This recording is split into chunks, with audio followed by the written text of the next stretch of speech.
Good morning, Nexus Online. It's great to be with you. Hope you're all doing incredibly well. Another Sunday morning here, and we're on our fifth week of Lent, heading towards Easter, getting there. And this Lenten season for me has been interesting because my own personal faith journey has had me in search this Lent season for a richer prayer vocabulary. I've been in search of prayers that are wiser than ones that I can muster up on my own, while also trying to find prayers that are earnest towards where I am in life. And thus far, over the past 5 weeks, it's been a very rewarding experience trying to find a deeper prayer vocabulary, you could say. But then this week, I came across a prayer that stopped me dead in my tracks. Now, the prayer is compelling to me, and yet it scares me deeply, and I don't think it's a prayer I can pray in earnest. Well, why is that? Let me back up before I get to the prayer, tell you some things that you probably already know about me. You see, Kristen and I, we were chatting a little while back, and I said to her about this mutual person that we both know. I said, Kristen, I get the sense that that person doesn't like me.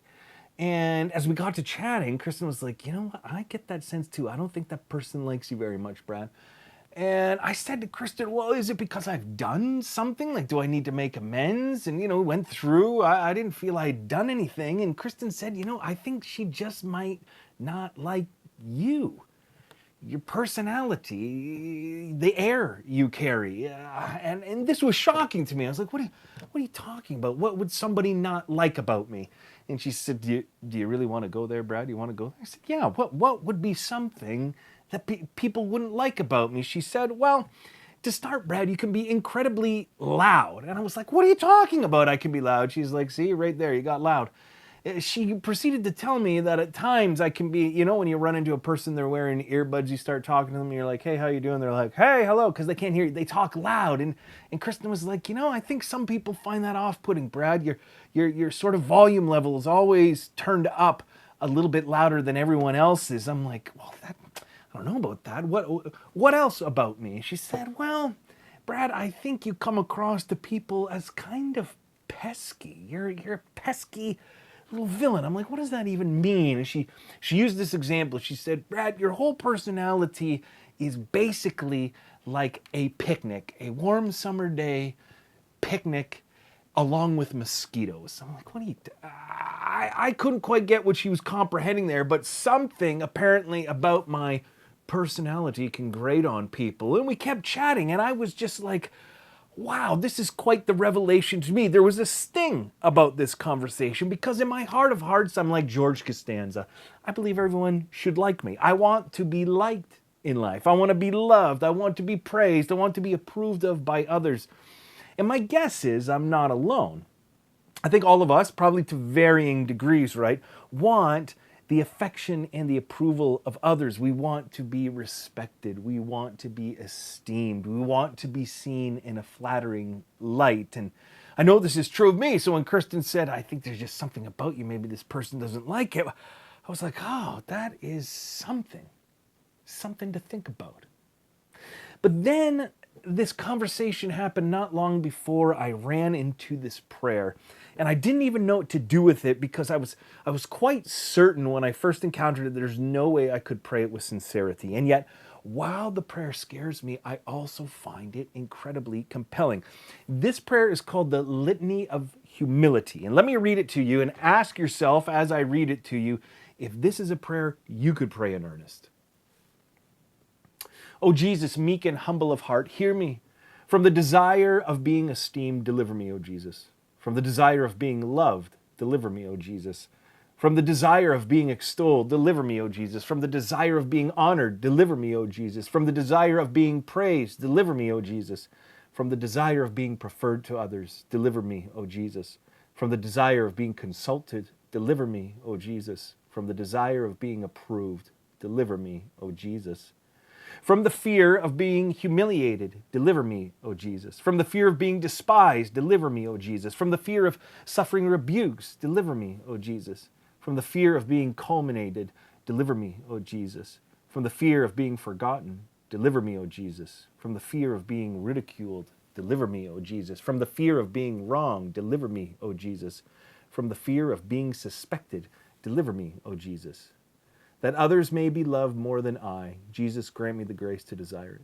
That others may be esteemed more than I, Jesus, grant me the grace to desire it. That in the opinion of the world others may increase and I may decrease, Jesus, grant me the grace to desire it. That others may be chosen and I set aside, Jesus, grant me the grace to desire it. That others may be praised and I go unnoticed, Jesus, grant me the grace to desire it.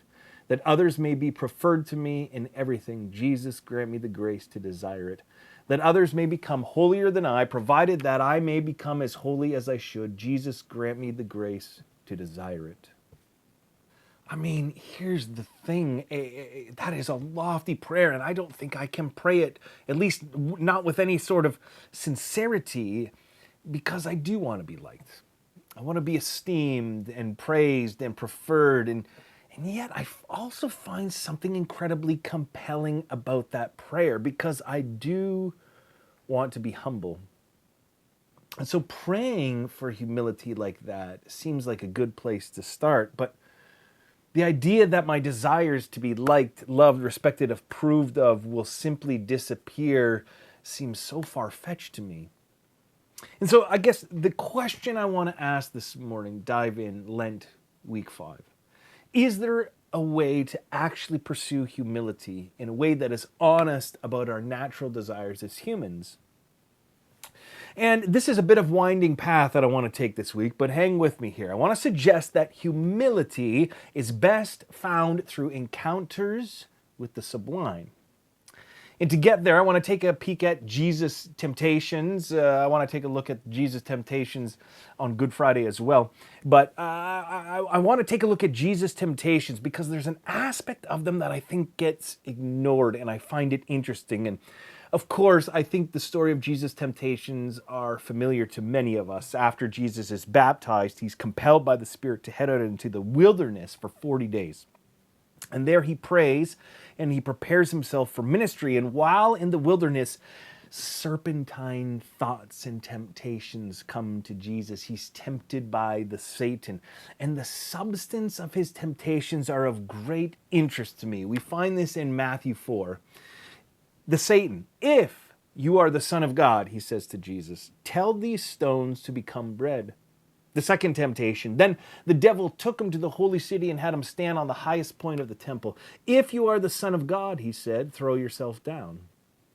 Third temptation, the devil took him to a very high mountain and showed him all the kingdoms of the world and their splendor. All this I will give to you, he said, if you will bow down and worship me. Now, those temptations, those are the temptations that Jesus faced. And of course, Jesus ends up resisting all three of the temptations. But I want to ask two questions about them. First, what was the essence of Jesus' temptations? And second, how did he resist them?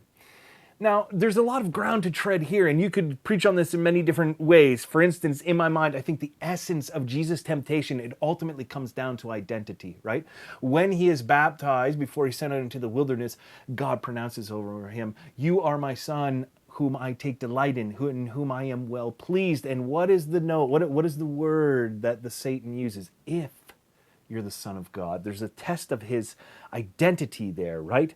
If you're the Son of God, then why not turn stones into bread? Why not jump off this tower? Why not have authority over all the world? And so the essence of them is about identity, but inherent within the temptations as well are questions about how power is used and if the means justifies the ends. But there's another layer within these temptations that I think take us back to the question of humility and our own propensities to desire that people like us, approve of us, hold us in high esteem. All of these temptations speak to how Jesus will be perceived. And so they all speak to the very real human need to find like, approval, esteem, praise. And it's as if the Satan is sort of saying, Jesus, you want people to like you, right? Well, then feed them. Solve world hunger. Feed the masses, and you will be esteemed. People will adore you. Or Jesus, you want to be liked, right? Well, then make yourself a celebrity. Make yourself a spectacle. Throw yourself off this tower. Unmistakable. You will carry the unmistakable scent of power and fame and celebrity. People will adore you, Jesus. And it's the same with the final temptation, right? It's like, you want people to love you, Jesus? Here, I'll give you the power to rule over the entire world. You can rule over the world as some sort of benevolent dictator. They will love you. It'll be like nothing they've ever seen before. You want people to like you, right, Jesus? So to me, within the temptations is a question of humility. If what you really want, the Satan seems to be saying, if what you really want, Jesus, is people's hearts, then follow my suggestions. Feed them, dazzle them, rule over them with benevolence. Of course, you'll have sold your soul, but you'll have what you want most, Jesus, the heart of the people. And Jesus resists. Yes, he wants the heart of the people, but if it means compromising himself, sort of meandering away from his mission and purpose, then no, he's not going to go there. To resist these temptations, he has to rid himself of the need to be liked, adored, approved, loved. But how does he do it? Now, it's easy to sort of chalk this up to, well, Jesus was God, he can do anything. That's not so helpful for you and I. How does Jesus do it? A couple things. First of all, he knows the scripture better than the devil. The devil can quote scripture, so remember that next time somebody quotes you some scripture. Anyone can quote scripture, including the devil. Well, he seems to know and do a better job of interpreting the scriptures than Satan, fair enough. He's also rooted in his identity, fair enough. But what I want to argue this morning is that Jesus spending 40 days in the wilderness is not incidental to the matter. I want to argue this morning that Jesus was able to resist these temptations precisely because he spent time in the wilderness. In fact, I believe Jesus faced his temptations in the wilderness because the wilderness put him in touch with the sublime. And being in touch with the sublime is an incredible spiritual tool for humility and other things. To be in touch with the sublime helps us become and stay true to who we really are. But how so? And what do I mean by the sublime? Well, the Irish philosopher Edmund Burke, in his book, A Philosophical Inquiry into the Sublime and Beautiful, he begins by making this crucial distinction between beautiful things and sublime things. Beautiful, he argues, as a category is easy to understand. There's an aesthetic aspect to beauty that we all sort of get. We all have our own specific tastes. We love what is beautiful to us because it signifies safety or health or good order, whatever it is. The beautiful, according to Burke, is what is well-formed and aesthetically pleasing, whereas the sublime is what has the power to both compel and destroy us. The sublime is the dual emotional quality of fear and attraction. You see, for me, Jesus heading to the wilderness is much more than just the setting or the backdrop of the scene and drama here. The wilderness, you could almost say, is actually a character in the story. The wilderness represents Jesus encountering the sublime. How so? Notice Mark's depiction of what happens here. It says this in Mark chapter 1. At once the Spirit sent him out into the wilderness, and he was in the wilderness 40 days being tempted by Satan. He was with the wild animals, and angels attended him.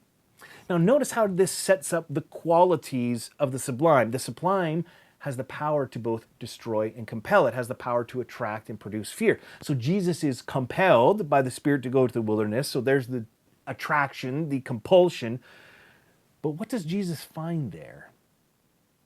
Wild animals. Fear.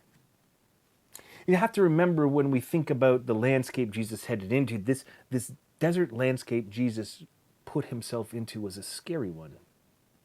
To start, it was largely uninhabitable. It was full of dangers to anyone who dared to venture in it for long. I mean, there was the danger of scorching heat during the day and, extreme cold by night, and of course, danger from wild animals. And while it's not the same now, in Jesus' time, lions, bears, poisonous snakes, scorpions, they all inhabited the region that Jesus would have been in. And on top of that, there's scarcity of food and water. I think you could say this, the landscape that Jesus heads into is not forest bathing or a scenic stroll. It's a daunting landscape. And it produces for Jesus both a compulsion and a fear, both psychological and physical. There's the fear of natural forces. And in that setting, the psychological fears of Jesus emerge, his own serpentine thoughts, his own unique temptations. But at the same time, the landscape is strikingly, hauntingly beautiful. I remember when I was with a few friends in the U.S. Southwest and we were visiting Wolfman Petroglyph, and we had to go down some dirt road a bunch of ways. We were in the middle of nowhere, backcountry, and got finally parked at the trailhead, hiked all this down to this huge cliff, and there's a petroglyph, an ancient petroglyph on this rock wall, massive petroglyph, probably about 1,000 years old. And we're staring at it. We hike down to it. It's wonderful. It's absolutely beautiful part of the U.S. Southwest, this area. And there's no one around. And we're staring, just taking it all in. And as we start to look around, my friend John says, "My goodness, I've just discovered a mountain goat carcass." And as we sort of investigated and took a look, this thing had clearly been taken out by some sort of predator. And the moment that realization dawned on us, because this hadn't been there for weeks, this looked relatively fresh. It was like immediately in this beautiful, haunting landscape, immediately the hairs went up on the back of our neck like, oh my goodness, is there a mountain lion in the vicinity? And when you're alone and away from people, distant in the backcountry, that is a very scary prospect. And so that Jesus heads into the wilderness with the wild animals, as Mark says, into this unforgiving landscape that is harsh and hard to live from and yet achingly beautiful. It's not incidental to the story that this is the setting, because what Jesus is encountering is the sublime.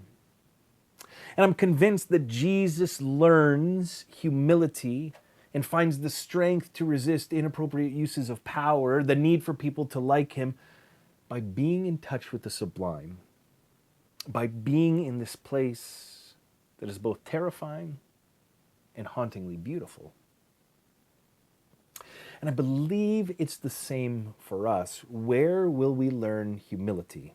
Where will we learn as humans to resist inappropriate uses of power? Where will we learn to lay down our need to be liked and esteemed? Well, head to the places that we find both frightening and compelling. And I think there are many ways we could work this out, right? It could be a people group. It could be a prayer.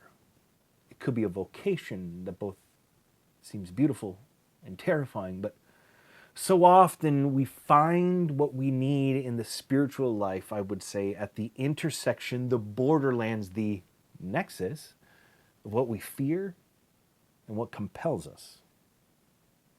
Find what is both scary and attractive to us. And there's a lot of work that you can do in sort of this area in terms of metaphor and how that applies to our lives. What are those things that's scary, beautiful? But I don't want to relegate the wilderness to just a metaphor yet. I think Jesus spending time in the harsh, actual wilderness is actually important on its own. I mean, consider this. The more and more urban we become, the more these experiences become lost to us. Studies have shown today that children my age, they spend half as much time outside as we did when we were kids. And adults today spend 90% of their lives indoors. I mean, are we missing something? And of course, we all know that being outdoors can be beneficial. It lowers heart rates, lowers cortisol levels. But what I'm talking about here is much more than the health equivalent, right, of taking a bubble bath or forest bathing. I'm not talking about a stroll through the woods. I'm talking about the wilderness as a place that is both compelling and terrifying. There's something, I would say, almost essential about encountering the sublime through nature, at least. I mean, consider this. The poet Samuel Taylor Coleridge, he used to stand on the edge of cliffs in order to induce vertigo in himself. He considered it a spiritual tonic. The naturalist John Muir would prescribe himself crashing waterfalls, being at the base of crashing waterfalls as a spiritual exercise.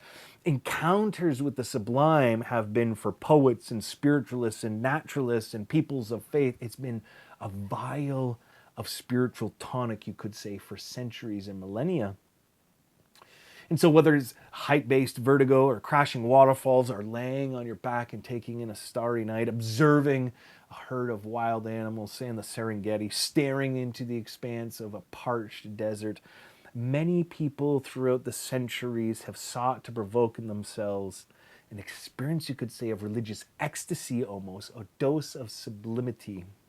Michael Harris, he picks up on this in his book, All We Want, and he writes this: the outdoors can ravish and attack.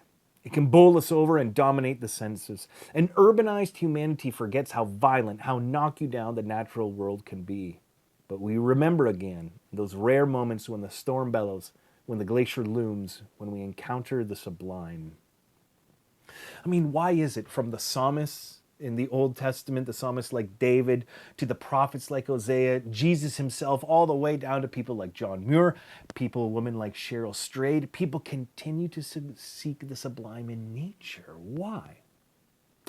Well, again, Edmund Burke, Irish philosopher, he wasn't content to just define the differences between the sublime and beautiful. He wanted to know, what is it that draws us as humans to crashing waterfalls, cliff ledges, roaring storms, harsh landscapes? Why do we do that? Why do we seek out places that are both attractive and scary to us? Because he found this to be perplexing to him, because the sublime by its nature is overpowering. And in general, we humans try to avoid what is overpowering.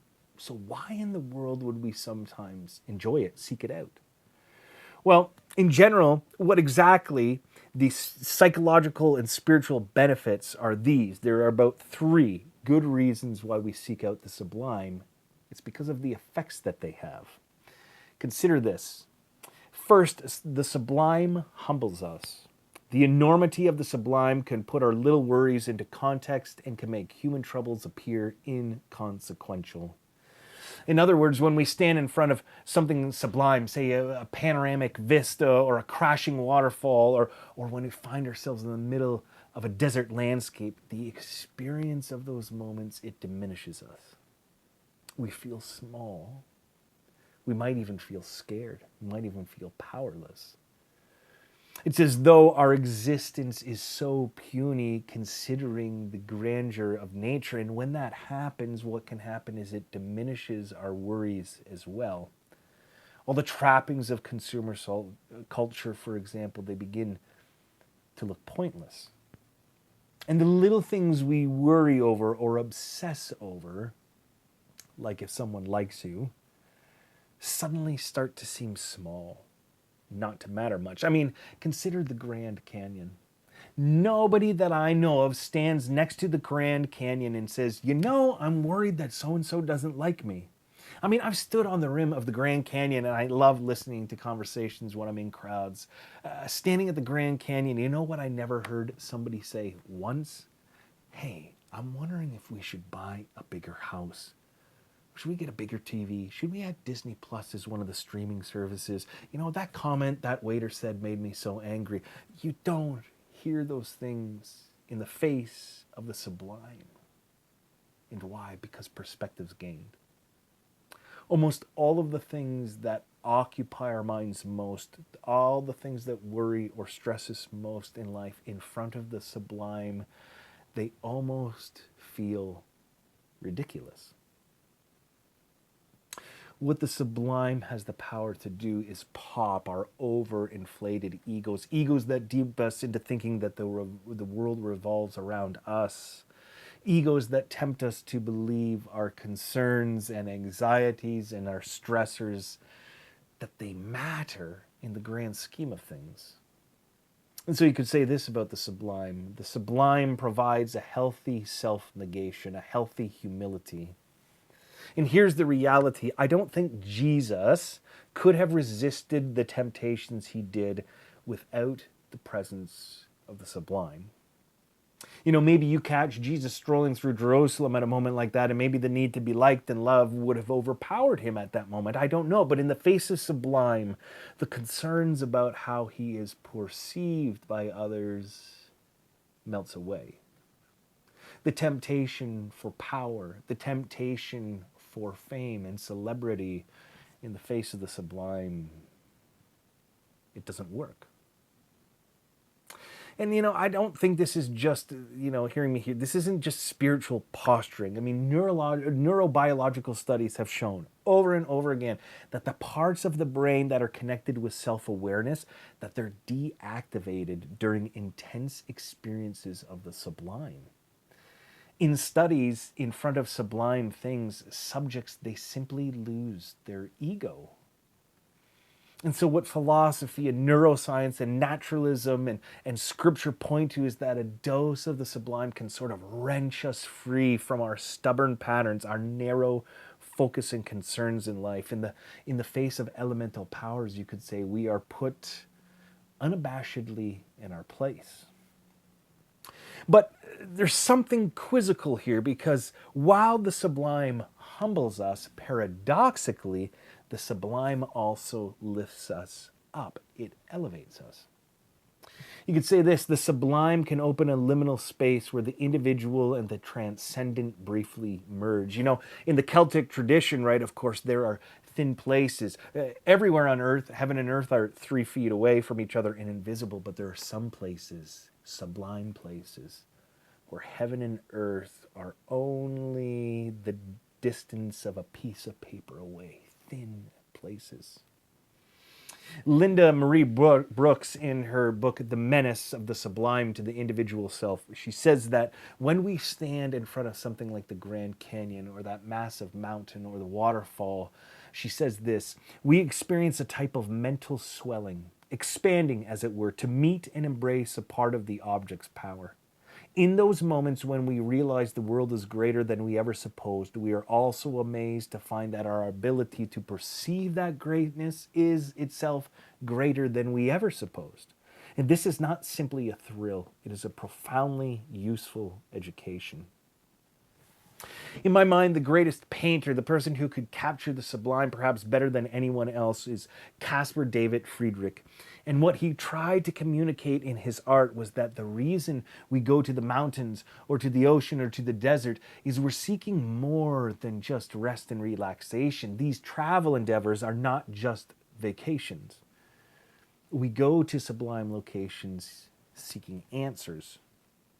You could say we're looking for a framework for our fragility as humans. We're searching for God. And in his portrait, Monk by the Sea, I love it.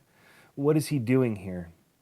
Alone, we can tell he is standing. He's created this portrait of this man, this monk, standing in a place of incredible beauty. But the image is not only beautiful, it's also scary.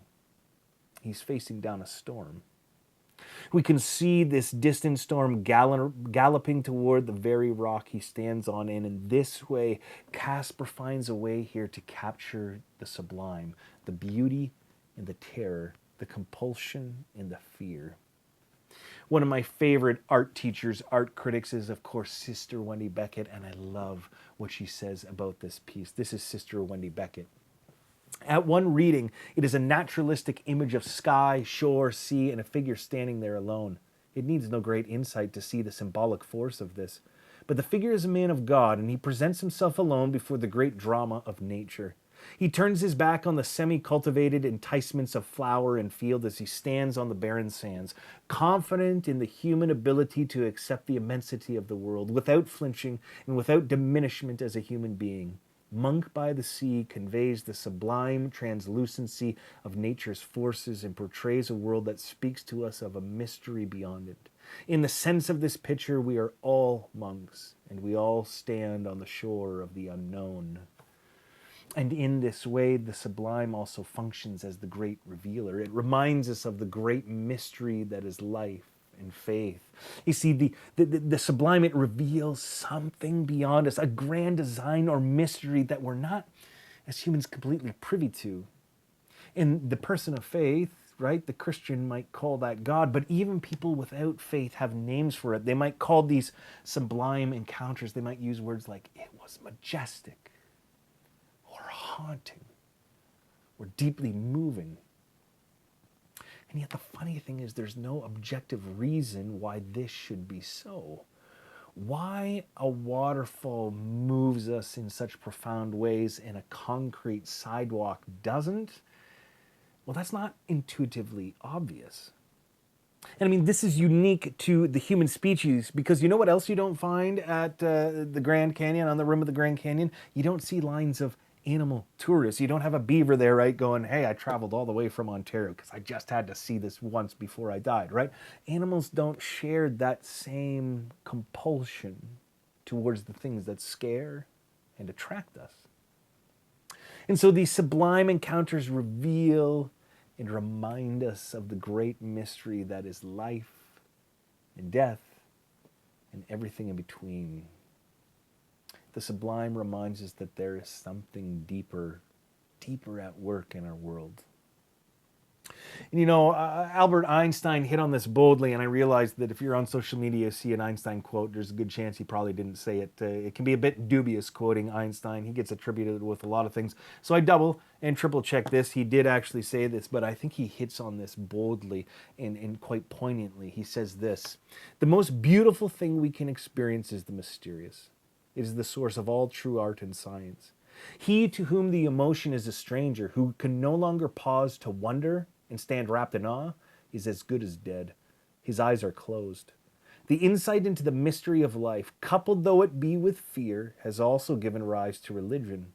To know what is impenetrable to us really exists, manifesting itself as the highest wisdom and the most radiant beauty, which our dull faculties can comprehend only in their most primitive forms. This knowledge, this feeling is at the center of true religiousness.